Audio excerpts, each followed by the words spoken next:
जय हिंद दोस्तों, मैं किशन आप सबका स्वागत करता हूं। शुरू करते हैं आज के डिफेंस समाचारों को। दोस्तों, भारत ने K5 मिसाइल प्रोग्राम में किया है एक बड़ा धमाका। दरअसल डीआरडीओ ने K5 स्टेज 2 मोटर का सफल परीक्षण किया है। K5 की रेंज 5000 से 6000 किलोमीटर के बीच है और यह टेस्ट सितंबर में ACEM में किया गया था और अब डीआरडीओ ने इसकी सफलता की पुष्टि कर दी है। 2.4 मीटर डायमीटर वाला ये सॉलिड रॉकेट मोटर किसी भी अग्नि मिसाइल से बड़ा और ज्यादा ताकतवर है और K5 भारत की आने वाली MIRV capable submarine launch ballistic missile है जो कि अरिहंत क्लास की सबमरीन से लॉन्च होगी। K5 की सबसे खास बात यह है कि स्टेज 2 मोटर जो आगे चलकर भारत की वेदा ICM का हिस्सा बन सकती है। K5 के ऊपर दोस्तों 2 और स्टेजेस जोड़ी जाएंगी, एक 2 मीटर का सॉलिड मोटर और एक liquid reaction control oblique velocity trimming stage के साथ। इसका मतलब साफ है कि भारत अब बना रहा है वो ताकत जो सिर्फ सुपर पावर नेशंस के पास होती है। दोस्तों, यहाँ पर एक बड़ी खबर आ रही है पाकिस्तान के ISI को लेकर, जिसने रशिया के S-400 मिसाइल सिस्टम की सीक्रेट टेक्नोलॉजी चुराने की कोशिश की थी। दोस्तों, 7 नवंबर को रशिया ने सेंट पीटर्सबर्ग में रूसी एजेंसी FSB के एक रूसी नागरिक को गिरफ्तार किया है। वो व्यक्ति पाकिस्तान की ISI के लिए काम कर रहा था और उसके पास थे S-400 एयर डिफेंस सिस्टम और Mi-8 हेलीकॉप्टर अपग्रेड्स के सीक्रेट ब्लूप्रिंट्स।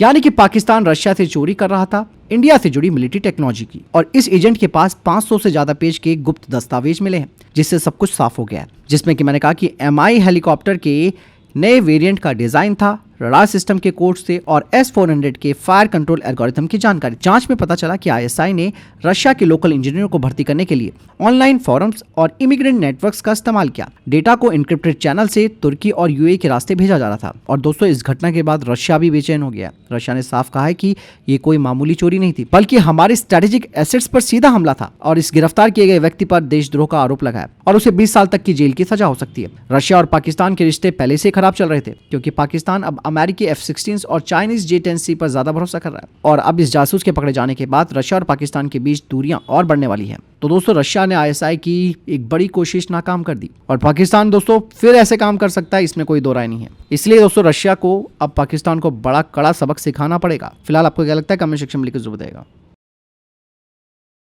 वहीं दोस्तों, इंडियन नेवी को अब एक ऐसी ताकत मिलने वाली है जो दुश्मनों के दिलों में खौफ भर देगी। रशिया से आ रही है INS चक्रा 3 जो एक खतरनाक परमाणु पनडुब्बी है और ये भारत के अंडर वाटर वॉरफेयर को नए लेवल पर ले जाएगी। भारत रशिया से अकुला क्लास की SSN लीज पर ले रहा है। इसका नाम INS चक्रा 3 है, जिसे कि K519 इर्बिस कहा जाता है।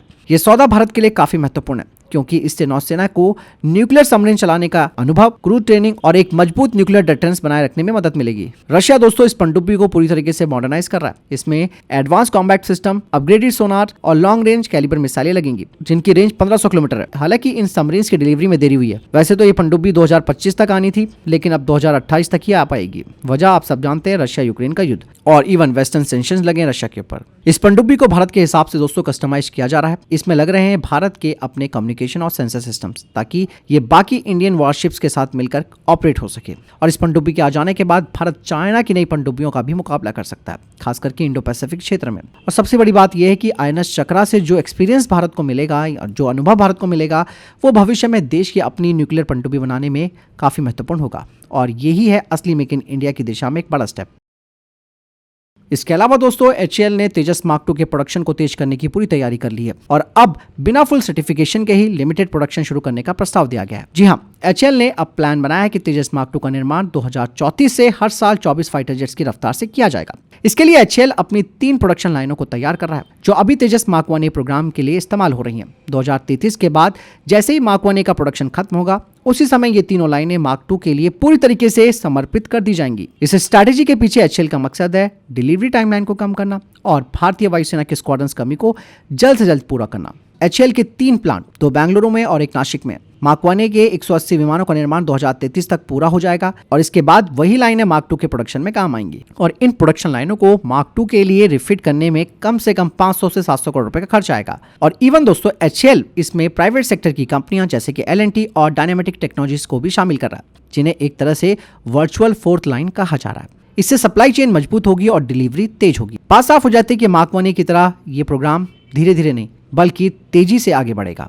मतलब मार्क 2 का प्रोडक्शन शुरू से ही तेज रहेगा। पहले ही साल 24 यूनिटें हर साल बनेंगी और अगर सब कुछ सही रहा तो 2037 तक तेजस मार्क 2 के 120 फाइटर जेट्स सामने आ जाएंगे, जबकि इंडियन एयरफोर्स को कम से कम 200 तेजस मार्क 2 चाहिए। HAL का ये भी प्लान है कि वो एक्सपोर्ट मार्केट के लिए भी इन्हें तैयार कर सके, क्योंकि 16 देशों ने तेजस मार्क 2 में इंटरेस्ट भी जताया है। और अगर दोस्तों एक्सपोर्ट शुरू होता है तो HAL का लक्ष्य है हर साल 30 यूनिट्स तक का प्रोडक्शन करना। हालांकि यहाँ पर दोस्तों अमेरिका का अगर साथ रहा तो ये सारी चीजें टाइम पर हो सकती है।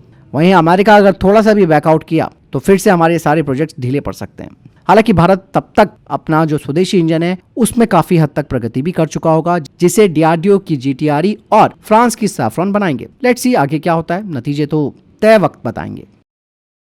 दोस्तों हाल ही में भारत की एक हाई लेवल की डिफेंस टीम इजराइल गई थी, जहां इजराइल की डिफेंस कंपनियों के साथ उन्होंने बातचीत की, जिसमें एल्बिट, राफेल और IAI थी, और उन्हें वहां पर दिखाया गया आधुनिक समुद्री हमला करने वाले उपकरण, जिसमें सबसे ज्यादा चर्चाओं का विषय था एल्बिट का ट्रिगॉन, जो कि एक autonomous long range sea to shore rocket oblique missile launcher है। यानी कि दोस्तों ट्रिगॉन समुद्री रॉकेट आर्टिलरी का नया चेहरा होगा। इसकी रेंज 100 से 150 किलोमीटर है और ये वर्टिकल लॉन्च फॉर्मेट में आता है ताकि डेक पर फुटप्रिंट कम रहे। इसके जरिए भारत दुश्मनों के शोर आधारित ठिकानों, लॉजिस्टिक हब्स और कमांड नोड्स को समुद्र से दूर रहकर ही खत्म कर सकता है।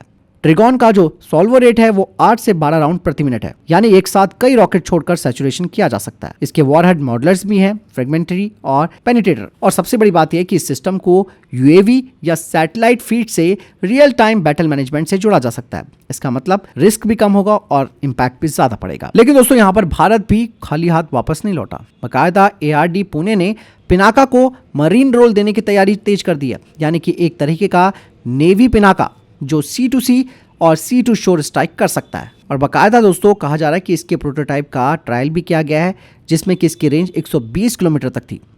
और नेवल इंटीग्रेशन ट्रायल जो है इसके 2026 से शुरू होने वाले हैं। ये रिपोर्ट टाइम्स ऑफ इंडिया में भी आई है। अगर बात करें इजरायली ट्रिगॉन, जो कि एक plug and play canisterised naval launcher है, विदेशी तकनीक है और तेजी से इंटीग्रेशन का ये ऑफर करते हैं, तो पिनाका HC जो है वो हमारा घरेलू सॉल्यूशन है, मतलब हमारी विदेशियों पर निर्भरता कम करता है और जो लोकल सप्लाई चेन है उसको फायदा मिलेगा। बात साफ हो जाती है कि इन दोनों ही सिस्टम्स के अपने अपने फायदे हैं। हालांकि इजराइल ने तो भारत को इसके को प्रोडक्शन और ऑफसेट देने की भी बात कही है, जो कि 50 से 60% तक लोकलाइजेशन का प्रस्ताव जिसमें शामिल है, ताकि आत्मनिर्भर भारत के तहत कुछ तकनीक भारत में बन सके। यहाँ पर रिपोर्ट्स तो बताती हैं कि दोनों ही पक्ष तकनीकी साझेदारी और लोकल एडॉप्शन पर भी बातचीत कर रहे हैं। हालांकि यहाँ पर जो भारत का खुद का Pinaka HC naval integration test है वो 2026 में होगा, और ये चीजें बताती हैं कि भारत भी तेजी से अपने घरेलू ऑप्शंस तैयार कर रहा है। दोस्तों हाल ही में एक रिपोर्ट आई थी जिसमें बताया गया था कि HAL अपनी नासिक प्रोडक्शन लाइन का आधा हिस्सा रशिया के Su-57 स्टेल्थ फाइटर जेट बनाने के लिए इस्तेमाल कर सकता है। रशिया ने दावा भी किया कि भारत के पास 50% इंफ्रास्ट्रक्चर तैयार है। ये मैंने आपको डिफेंस अपडेट में बताया था। लेकिन दोस्तों यहाँ पर एक बात सामने आई है। देखिए, 4th जनरेशन का फाइटर जेट बनाना और स्टेल्थ फाइटर जेट बनाना दोनों में जमीन आसमान का फर्क होता है। Su-57 एक 5th जनरेशन का स्टेल्थ फाइटर जेट है। इसका रडार क्रॉस सेक्शन भी कम है, लेकिन ऐसा जेट बनाने के लिए चाहिए नैनो लेवल की प्रिसीजन, क्लीन रूम टेक्नोलॉजी और कंपोजिट मटेरियल्स, जो कि भारत में अभी सीमित है। अब जरा सोचिए, Su-30 MKI और तेजस जैसे जेट्स के पार्ट्स मिलीमीटर लेवल पर जोड़े जाते हैं, वहीं Su-57 को चाहिए माइक्रोन लेवल की सटीकता। एक छोटी सी गलती और पूरा स्टेल्थ सिस्टम बेकार हो सकता है। रिपोर्ट्स के अनुसार भारत 36 Su-57 जेट्स खरीदने की सोच रहा है, जिसकी डील करीबन 15 से 20 बिलियन डॉलर तक हो सकती है। पर सबसे बड़ी दिक्कत यह है कि HAL की नासिक फैक्ट्री पहले से ही तेजस मार्क 1 और मार्क 2 के ऑर्डर ले चुकी है। अगर आधी लाइन Su-57 को दे दी जाती है तो तेजस की डिलीवरी और धीमी हो सकती है। रूस तो कह रहा है कि HAL के पास 50% तैयारियां तो हैं, लेकिन सवाल तो दोस्तों यही है कि क्या ये तैयारियां स्टेल्थ स्टैंडर्ड पर खरी उतरेंगी। Su-57 का इंजन और उसके पार्ट्स बनाने के लिए भारत को चाहिए क्रायोजेनिक मशीनिंग, वैक्यूम बैगिंग और ऑटोक्लेव सिस्टम, जो अभी HAL में है ही नहीं। 2026 में एक फिजिबिलिटी ऑडिट किया जाएगा, जहां भारतीय और रशियन इंजीनियर्स तय करेंगे कि क्या नासिक वास्तव में स्टेल्थ फाइटर जेट हब बन सकता है या नहीं। कुछ डिफेंस एक्सपर्ट्स कहते हैं कि अगर सब कुछ ठीक चलता है तो ये Su-30 MKI जैसी सफलता की कहानी बन सकता है, लेकिन अगर नहीं तो ये सिर्फ एक और राफेल लाइट प्रोजेक्ट बन सकता है, जहां भारत सिर्फ असेंबलर रहेगा, इनोवेटर नहीं। ऐसे में आपको क्या लगता है, क्या भारत को Su-57 में इन्वेस्टमेंट करना चाहिए या फिर अपने ही प्रोजेक्ट पर ध्यान देना चाहिए? कमेंट सेक्शन में लिखकर जरूर बताइएगा। वहीं दोस्तों भारत की स्टार्टअप कंपनी माइकोब प्राइवेट लिमिटेड ने एक बड़ा माइलस्टोन हासिल कर लिया है। उन्होंने भारतीय सेना को 500 से ज्यादा 3D printed blast resistant bunker सौंपे हैं। जहां दोस्तों ट्रेडिशनल बंकर बनाने में 40 से 45 दिन लगते हैं, तो वहीं मिकोब की 3D प्रिंटिंग तकनीक से ये काम सिर्फ 7 दिनों में पूरा हो जाता है। ये बंकर गोला बारूद और धमाकों को झेल सकते हैं। इन्हें ऊंचाई वाले बर्फीले इलाकों से लेकर राजस्थान के रेगिस्तानों तक हर जगह के हिसाब से बनाया गया है। 3D प्रिंटिंग से कम सीमेंट की बर्बादी होती है और कार्बन उत्सर्जन भी घटता है, और बंकर सीधे साइट पर ही तैनात किए जाते हैं। इन बंकरों ने पोखरण फील्ड रेंज में T-90 टैंकों की 120 mm फायरिंग समेत कई कठिन परीक्षणों को झेला और सफल भी रहे।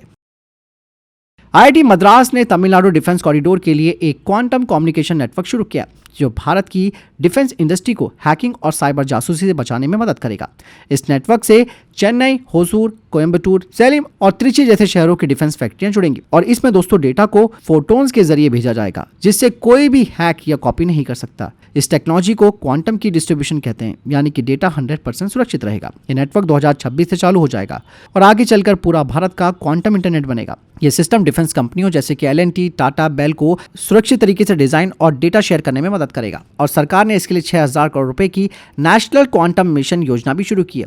कुल मिलाकर ये प्रोजेक्ट भारत को साइबर सुरक्षा में आत्मनिर्भर बनाने की दिशा में एक बड़ा क्वांटम स्टेप है।